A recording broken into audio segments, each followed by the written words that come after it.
All right, go ahead and get started. Okay, thanks, Dr. Rice. Jeremy. Screen.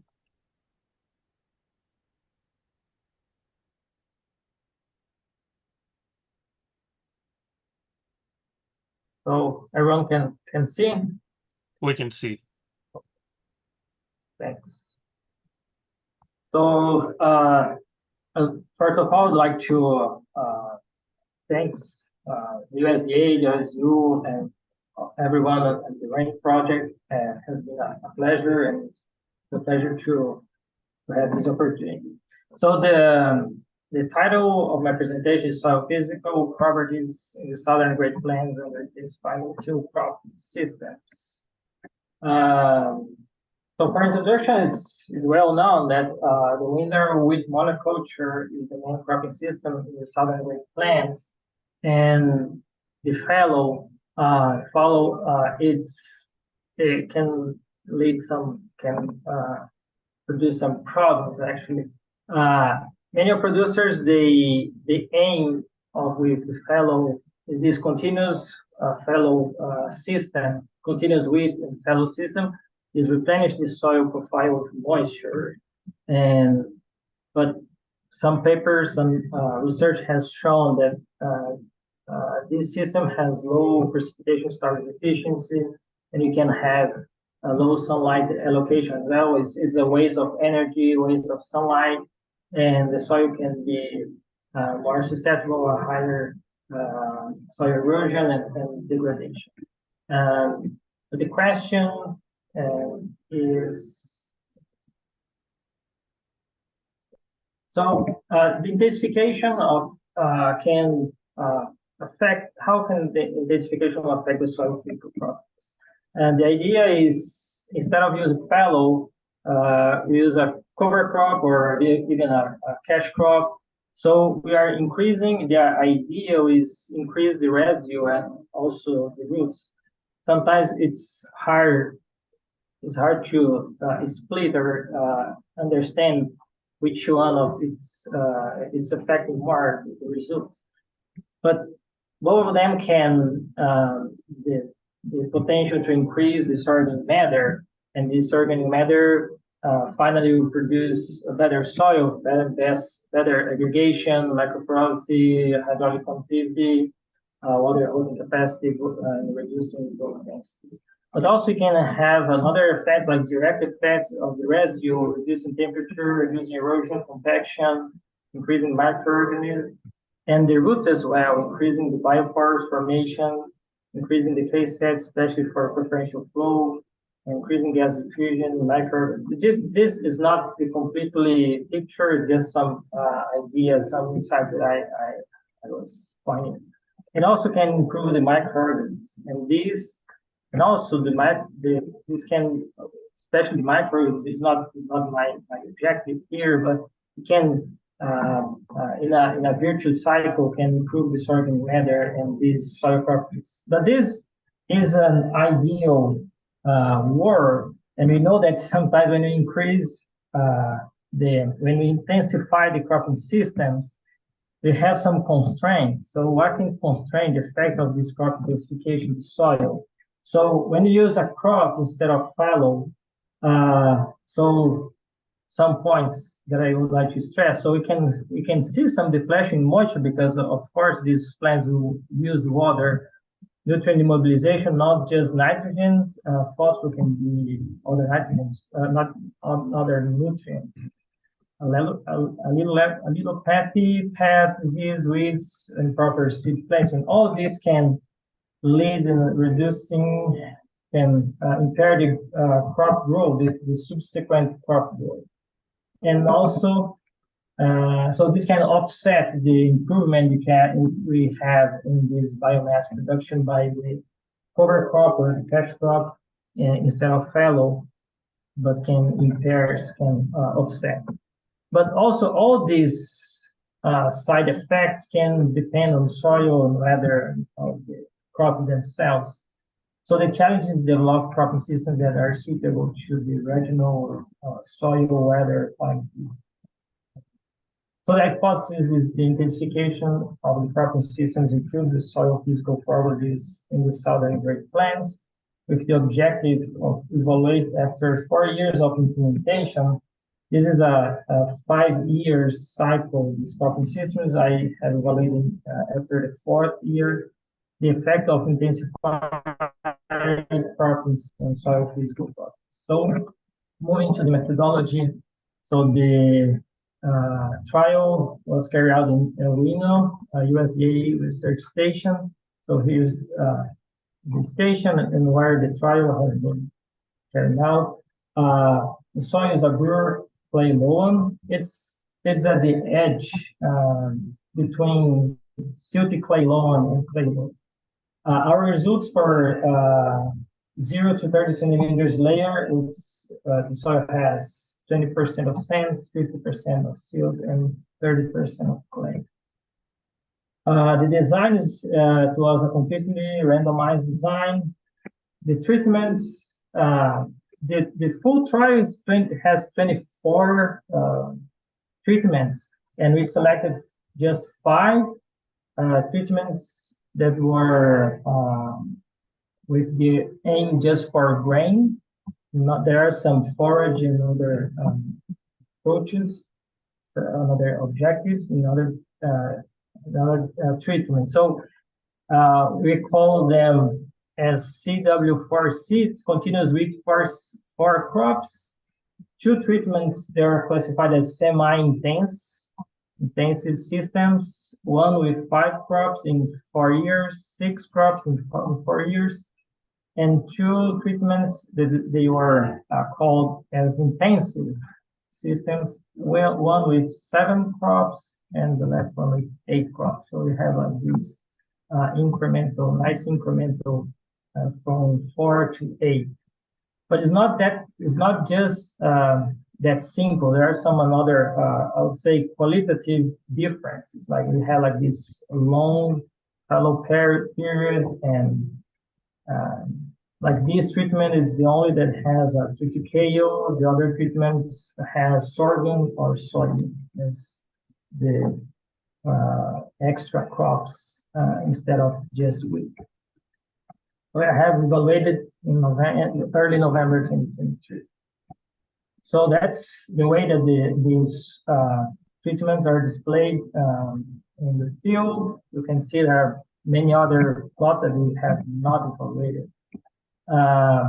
We calculated the growing degree days during fallow using days temperature of 0 Celsius and the precipitation during fallow to calculate the allocation or the efficiency. It's not the right term, but it's kind of the efficiency use of these 2 resources, rainfall and sunlight, and the energy during fallow were wasted.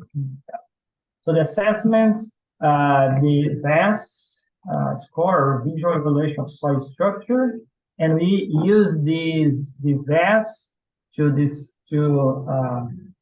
select the layers that you're collected the another samples.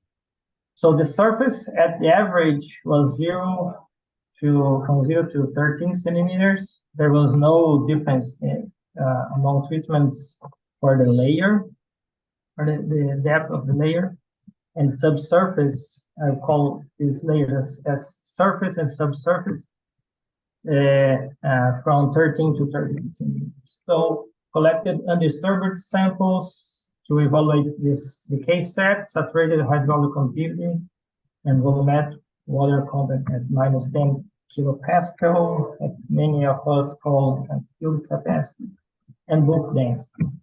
And disturbed samples, we evaluated particle size, water dispersible clay, and clay flocculation index.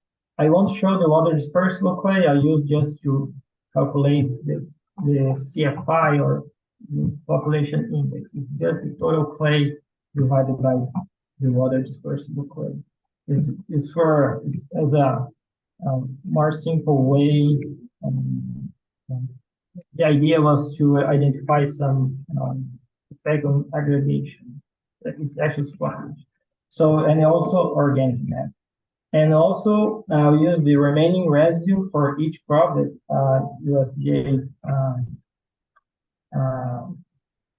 provided us, and we sum it up as the total and remaining residue produced during 4 years. So the data analysis, we have run normality and homocelasticity. Most of the data had not shown good normality and homocelasticity, but that's why I use two approaches for the analysis. So for soil properties, I use covariation with a mixed effect. So I use clay content as a covariate, and the plot, because we have run the analysis with the subsamples. We collected 3 subsamples for each layer, for each plot. So plot as a random effect. And for residue, just for the 19 plots, one we collected from 20 plots, 1 plot we needed to remove the analysis, and just using clay as a covariate. The post hoc test took the text, and we presented the results in box plot graphs. Also, I use another approach using for this normality and homocelasticity issue. I use the Kruskal-Wallis followed by the test. So moving to discussion, the results in discussion. For particle size, there was no difference. What is a good result, but we have some differences.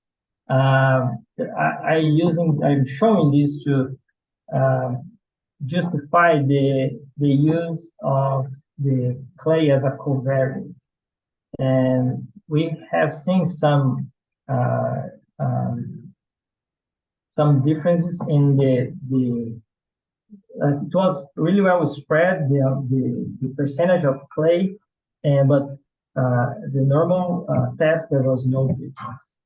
At least it's a good, but like you can see, like the variation was quite high in some treatments.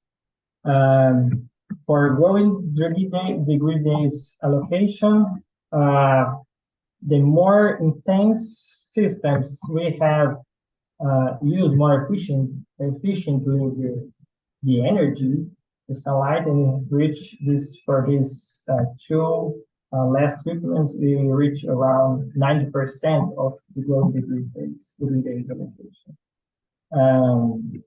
For the precipitation, also increasing, but now here we have this different offset, because of course the rainfall is less, it's not well standard like the growing degree days. For saturated hydraulic conductivity, we have really low results. Actually, Dr. Oshner had the idea that we shouldn't show these results, because probably when we publish this, we'll send this manuscript, probably we won't use these results, because like the values were really low. We had 55% of the samples with no case set at all, like 0. We have some better results in some of the most intense systems, but not so consistent. And for example, we can see in the Premier, like some samples, the moisture just came up at the surface, but the water haven't been ponded over the sample. And some samples, like even we had to use a vacuum pump to at least have better results for field capacity. And for the Premier, there was no way to evolve it. So the VAS score. For the VAS score, the lower the better. So we had like no difference at all. Some treatments showing even an increment in the VAS score, like for here, like the median going from 2 to 3, but no difference, like no significance. But what is not a good result, you would like to see that the VES would be able to identify, to evaluate these treatments. For clay flocculation index, also no pattern in the intensification, like there was no increasing this population of the clay population.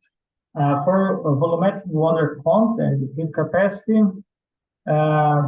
previously in a previous analysis, we have seen some difference, but after we fix the, like we found a better way to analyze the data, we haven't seen any difference among these treatments. Bulk density, we saw some trends in here, like for the surface, almost at least these 3 treatments has a little lower bulk density. For this approach, we haven't seen any results.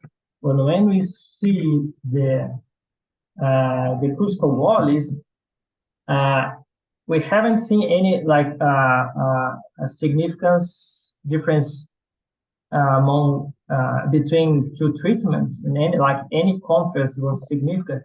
But at least the Cusco-Wallis was significant in at considering 9%. So you need to be careful with this conclusion, but it seems that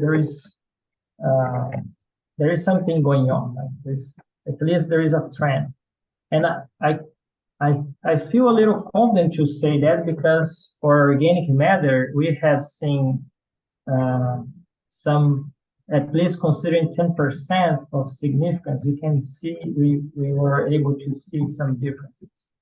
So just for the surface, what was more expected, no effect at subsurface. But for these 3 treatments, we saw an improvement in this organic matter. But there is sometimes it's hard to understand why the most intense system have not shown this result. But also some can say, okay, but you are using like a p-value of 10%. If I use the Cusco-Wallis test, at least for this, the treatment with 7 crops, we found a significant difference. And we were expecting to see the results for the remaining residue could help us to understand what had, at least to explain partially the results or soil physics properties. The cumulative residue, like it was around 30,000 or 30 tons, around 30 to 40 tons in the 4 years. So but the difference was not significant, and considering the amount of the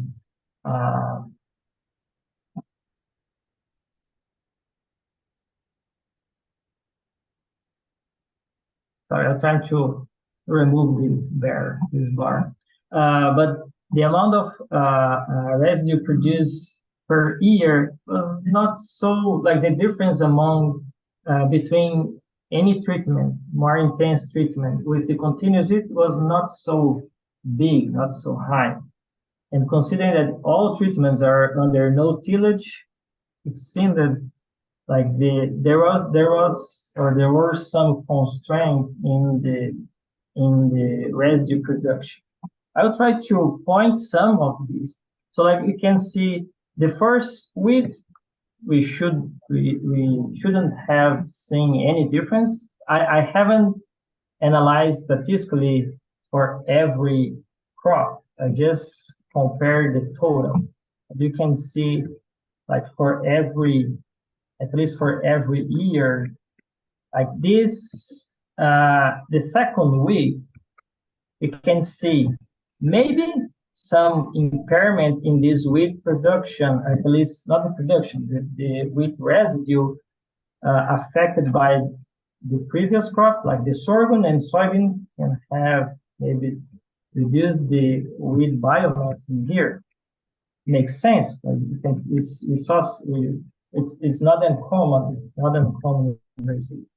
And these two treatments should have produced the same residue, because you see the crop sequence. These two first treatments, they had no difference. They were the same until now. You have, so like at least it's one part of the explanation why these semi-intense with 5 crops seem to produce a little lower. So what else? For the next week, just these 3 treatments: receive wheat, winter wheat, and we see these 2 treatments. This winter was after a fallow period, and this intensive system with 7 crops, it's clear that this wheat produces lower residue. So again, it seems that this soybean has reduced, has a negative effect on the wheat. But also, it's not just the soybean. This wheat was planted a little later, so I don't know. For the last winter wheat, we saw these 2 weeks, the residue of these 2 weeks were a little bigger than the other ones. Maybe a positive effect of previous soybean or a late planting date, because you can see these again, or after soybean, they were planted a little later. For sorghum, this last sorghum, it seems, so I can't see here. So they produce this last sorghum produce more than this last sorghum, and we can see here. I comparing this sorghum with this sorghum. This sorghum in the treatment with 8 crops grew more than this, and it seemed that this long fallow period, that was more than 1 year, have not produced better results for this wheat and soy and sorghum in sequence. And also, one extra information: this triticale, that was the only treatment that received triticale. This triticale has produced a very low residue, but actually the triticale was hay. So this biomass, this residue, is just the stubble that was remaining over the surface. So try to some literature results that can help us to try to explain the results. The effect of like the impairment of wheat yield or wheat biomass, wheat growth after any crop, it's described in the literature. I use this paper as an example. Even using a legume cover crops, these authors have observed lower wheat yield, and probably due to lower soil water content at wheat planting and lower nitrogen availability. Another paper showing that even if long-term trials, because one factor usually think and I agree with that because our results are not so good yet because it was just 4 years. We're usually call until 5 years, 6 years of a period of stabilization of the system. But some papers have shown that even in uh, uh, way more years than our research, lower effect on soil organic matter. So these authors have observed this. So cropping systems with enhanced below ground carbon inputs, they evaluated actually the amount of carbon and the amount of biomass by roots may increase total profile soil organic carbon, but the effect was minimal and inconsistent. You can kind of have the same interpretation in our research. But I think this was carried out in Colorado. This was carried out in Iowa. It's not the same environment we are evaluating our research. This paper from Blanco and Key in 2013 was carried out in Kansas. So some effect of cover crops in soil properties was transient. So sometimes, depending on when you evaluate, you can see good results, and later these results has got lack of effect of haying. They had two treatments with triticale that was hay and not hay, and so they haven't seen any difference in these two treatments. What indicates that below ground biomass plays a role. But I agree, like there are many things going on due to root growth, but it's hard to evaluate. And one more recent paper, the condition was really different, but I like the insight. They use I think it was run in Europe, and they use a mesocosm experiment with forage radish. So a crop different, the system is different. The residue of this forage was mixture with the soil, but they show that soil with lower organic carbon was more vulnerable to priming effect. That the idea of them were evaluated priming effect, and they found that negative priming effect is a good condition, and that leads in an increment of organic carbon. And when the inputs of carbon was over 0.2 or 0.3 milligrams of carbon per gram of soil, or when the carbon inputs was bigger than 2 times of microbial biomass carbon, they observe negative priming effect. And the authors, they related the lack of organic carbon increment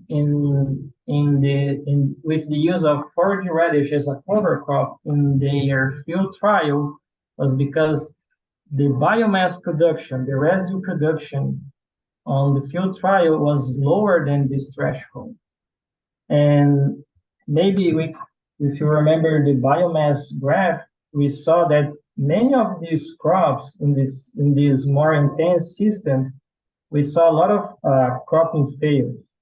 So maybe that's one of our ideas now. Maybe more intense systems, we increase the risk for a failing crop, and maybe I don't know, we can live in a positive priming effect. And we're kind of reducing our soil organic carbon. I don't know.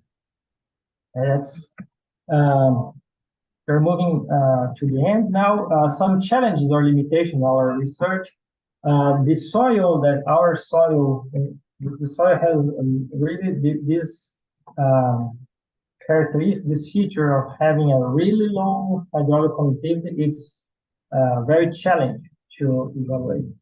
And the high spatial heterogeneity also it is very, very trivial in field trials, but also we had limited number of samples. We have evaluated every plot with six rings, but for each layer just three rings. It's kind of limited according to the heterogeneity we have. Different crops prior to sampling, if we consider like this transient effect of the crops, if you remember, we had two treatments that the soil was under fallow, two treatments with sorghum, and one treatment with soybean. So maybe some short-term effects of these crops can have, I don't know, misleadings. Some possible effect due to below ground inputs, which was not evaluated, and presence of weeds can play a role as well. And we saw some of the plots, like soybean was really, the growth of the soybean was really low, and some weeds. And I think Travis can help me in this part. I assume that they have not evaluated the weeds biomass. So, for jumping to the conclusions, more intense cropping systems have the potential to improve physical properties, but more time is necessary to substantiate the observed trends. These trends I'm saying about the soil organic matter and the bulk density, it seems there is something improving. After 4 years, marginal positive effects were observed in soil organic matter in cropping systems with up to, here I divided the 7 crops per 4 years. That gives us 1.75 crops per year. Too many crops can have negative or neutral outcome. I'm saying that considering the last treatment, possibly due to positive priming effect, but further research must be conducted to evaluate. And some suggestions should be considered. Below ground biomass evaluation or estimative can help. Probably it won't help us to explain everything, but maybe it can help. Correlate plant growth with soil water content data. I think it would be helpful to explain the cropping fails and economic evaluations. And I'd like to acknowledge all the OSU team. First, Dr. Amanda Silva, she was related to this research, but she helped me to come here at OSU as a visiting scholar. I worked with our team during some months prior to work with Dr. Ochsner team. So Dr. Ochsner, Dr. Philip Alderman helped with the statistics. Cole Diggins and Jerry Brown, they were PhD student and candidate, helped me in the field trials, in field sampling, and the lab evaluation. Gabriela Silva, an intern from Brazil as well. USDA, Dr. Travis, Dr. Brian, and Kate, and the UFPR, my Brazilian organization that supported me to come in here to US.